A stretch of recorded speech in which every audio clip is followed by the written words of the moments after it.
What's going on, guys? Welcome back, Leo Pazzo Productions. Thank you very much for tuning in. In today's video, we're going to be having a closer look at this Cammus C12. This is a brand new all-in-one steering wheel and wheelbase for sim racing. So stick with me, guys. We're going to have a closer look at the unboxing, all the specs, all the features, how to set it up, my overall thoughts and reviews, some gameplay, all that good stuff. Appreciate you guys tuning in. Let's jump right into it.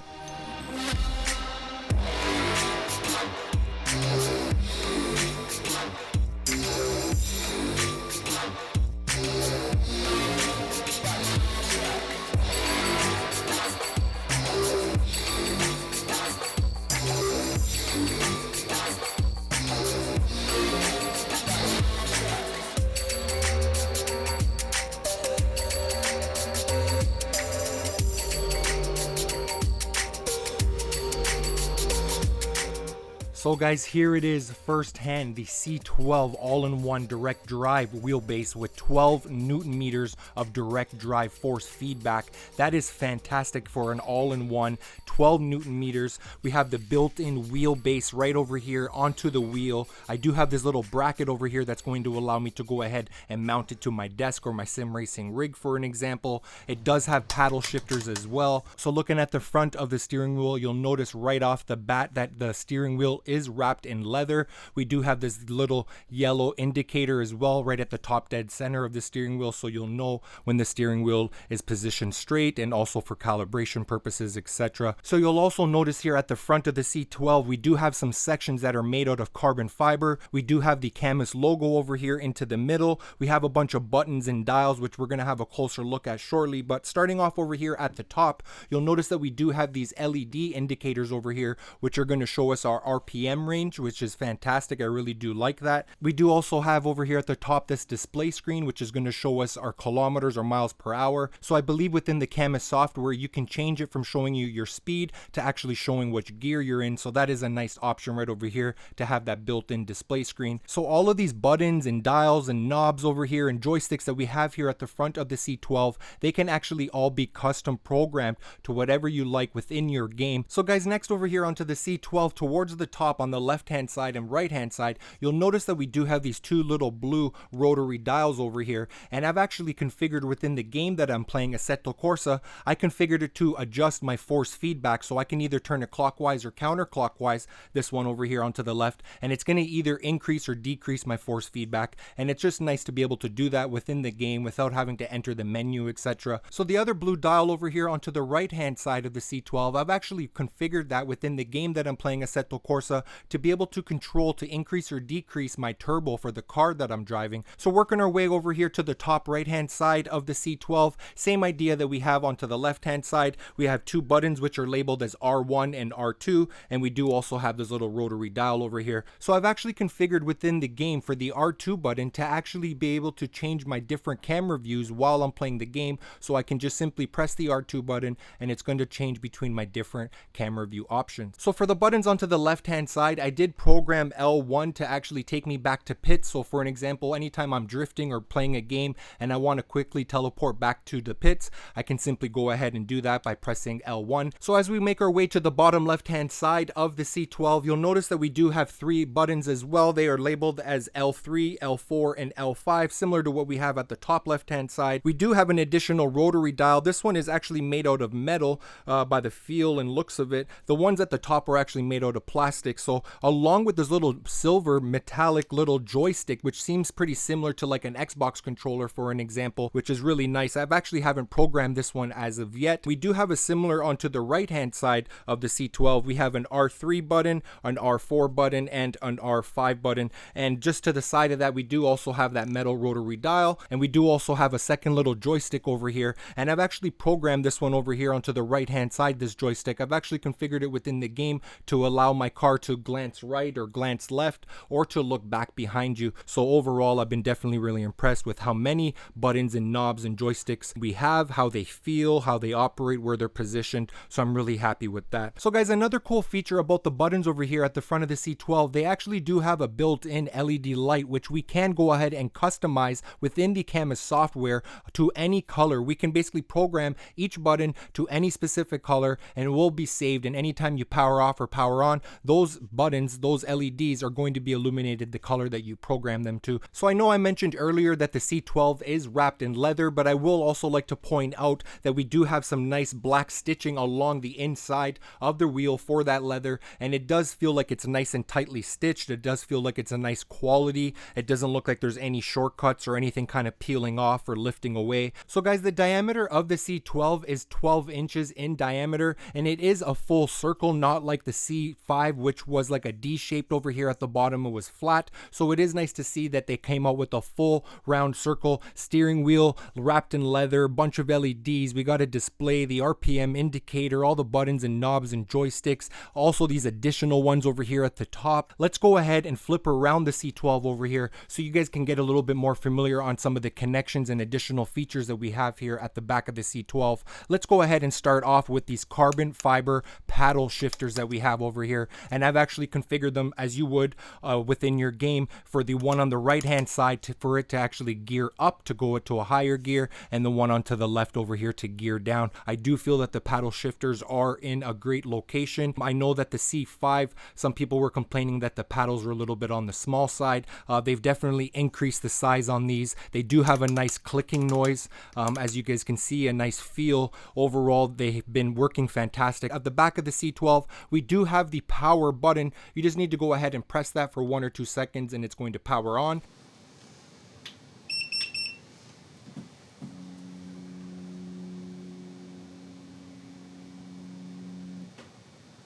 And to turn it off, you just need to hold it for about 3 to 5 seconds or so and it will power off. So next over here, just to the left of the power button, we do have this little small tiny reset button. Starting over here onto the left hand side, we do have the fan connection. Again, the fan is included. It's a small, I believe like 24 volt little fan. That is where it goes and connects to. This is the little wire connection right over here, and the fan is actually screwed in here within the desk mount. So next over here, we do have a USB connection, and this is going to be the option that we're going to be using to connect the C12 to our PC. We can just go ahead and use the cable that is included with the kit, plug it in over here to the USB at the back of the C12, and on the other end, plugging it into your PC. Next over here onto the far right hand side, we do have the DC input, and it's pretty straightforward. That's where you're going to be plugging in the power cable. Again, the brick AC/DC adapter is actually really big and actually pretty heavy. So finally over here at the bottom of the C12, we do have 2 USB-C connections, and you can see that they're labeled as pedal / handbrake / shifter. So if you have any of that hardware, instead of plugging it into your PC and eating up another USB port, you can just go ahead and simply connect it over here at the back of the C12, which really makes cable management nice, and overall just nice to be able to free up some spots on my PC. Looking over here at the back of the C12 on the wheelbase, it looks like we definitely have some kind of like a heat sink over here, which is going to help for the cooling, and along with the fan that we have that's built into the desk mount. So now that you guys are a little bit more familiar on all the connections that we have here at the back of the C12, I just wanted to go ahead and briefly have a quick look at the mounting options over here. So we have 4 holes at the back of the C12 on the wheelbase itself, which are going to allow us to mount in these little brackets over here, one on the right, one onto the left hand side, and therefore once we have those screwed in with the screws and the Allen key and all the hardware provided, now we are pretty much getting ready to get it set up or mounted into our actual desk mount hardware kit over here. So now that you got your desk clamp all assembled and you have your brackets over here onto the back of the C12, you just want to go ahead and line up the brackets to the desk clamp over here. There's a specific slot that it slides in. And now that it's in, we can go ahead and screw in those 4 screws that are included with the Allen key, and the C12 is now mounted to the desk clamp. So guys, I will like to mention that this Cammus desk mount hardware kit does not come included with the C12. I've actually purchased this separately when I purchased the C5, the Cammus C5 all-in-one steering wheel and wheelbase, and that exact desk mount clamp that I purchased for my C5 works perfectly for the C12. There's no modifications, nothing, everything just bolts in fantastically. So if you do need a way to mount this to your desk, you're definitely going to want to purchase this mount separately with the C12. So if you want to mount the C12 to your sim racing rig, I believe you're still going to want to go ahead and purchase this desk mount hardware kit over here, but you're not going to be actually using the part that mounts onto your desk. You're just going to be using the part here at the top, which has the built-in fan, and also this little bracket over here, which you can adjust the level of the C12. So guys, another cool feature about the C12 is that the steering wheel is actually replaceable. Obviously, I haven't had a need to replace replace the steering wheel, it works perfectly fine for me. But as far as I understand, coming from Cammus, that the steering wheel is replaceable, so that is some good news. So guys, check this out. Cammus actually has their own mobile phone app, which is going to allow us to add the C12 as a new device and now be able to configure within all the parameters and all the settings within the app right there, nice and conveniently. So therefore, for an example, I think that is a nice feature because I could actually be playing the game, and at the same time while I'm playing the game, I can just have my mobile phone app and I can adjust any settings. And I think that's actually going to be coming in useful, especially for someone that's just starting out with the C5 or the C12 for an example, because therefore you're going to basically want to adjust your parameters and your settings and kind of get it dialed in, and it probably takes some time to get used to that. So being able to have the connection over here on your mobile phone while you're playing the game to adjust those settings nice and easily is really a nice feature. Okay guys, so now that we have the C12 mounted and I got it all connected and plugged into my PC, so what I'm going to do over here is head over to the Cammus website, and I'm going to go ahead and scroll over to support, down to the download page, and here we have on the very top left hand side, this is the software that we want to download, Racing Simulator Drive. Download and save to your computer, and what you want to do is just go ahead and follow all the prompts to install it. And therefore within a couple of minutes, once that is all complete, you're going to be able to go ahead and open up the Cammus software itself. So now that we have the Cammus software opened up and everything is all connected, you can see that it automatically detects my devices. You can see that we can go through the left hand side over here. We have the main parameter and devices and upgrade folder category onto the far left hand side, and we can go between all of these different settings and options and features that we have available to us. So right now you can see that I'm underneath devices, underneath dashboard. I'm able to adjust the brightness of the LEDs there that we have for the RPMs, also the colors, some presets available to us, and along with being able to program the LEDs for each one of our buttons. That's where we're going to be able to do it, right over here into this section of the Cammus software. Next, over here in the devices tab, we have the steering wheel configuration. We can see all of our buttons, how they're operating. I'm just kind of testing everything out, turning my steering wheel and calibrating it and whatnot, adjusting my steering angle as well. So next, over here underneath the update tab, firmware manager, we can see the PC version of the software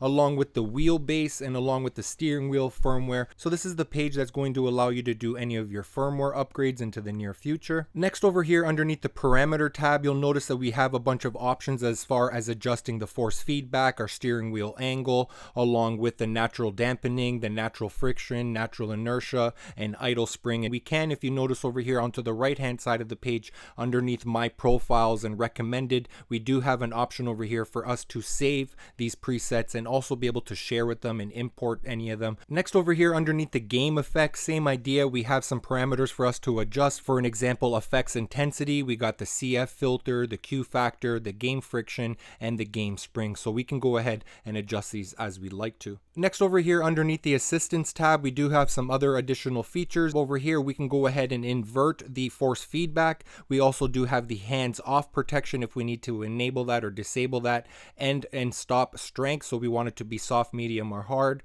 Or we have the high-speed stability assistant, a little chart graph over here where we can manipulate those settings as well. And at the very far bottom, we do have the overheat protection little dial, which I have it currently set to right now into the middle, which looks like it's at 80 degrees. And we do have some error codes at the bottom, just in case if it does overheat or whatever, those error codes are going to be able to pop up and we can kind of reference that error code chart there. All right guys, let's take this Cammus C12 for a spin.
Well guys, it looks like we reached that time of the video to give you guys my overall thoughts and opinion and review of the C12. If you guys cannot tell already, I'm definitely impressed with the build quality. I'm definitely impressed on the way that it functions. The force feedback at 12 Newton meters force feedback direct drive is definitely super powerful, and it does feel really realistic. I'm definitely impressed on how it operates when I'm driving, because this C12 definitely doesn't feel like an entry level sim racing all-in-one wheelbase and steering wheel. The C5, yes, I would say it feels like an entry level 5 Newton meters direct drive, but even that, the C5 does really operate quite well. But now being able to have 12 Newton meters of force feedback, and also the bigger steering wheel, because the C12 is 12 inches in diameter, the C5 is 11 inches in diameter. It is strong. I have not been using it at full force feedback. I've really had to dial it down. And again, as we talked about earlier, all the buttons that we have here at the front of the C12,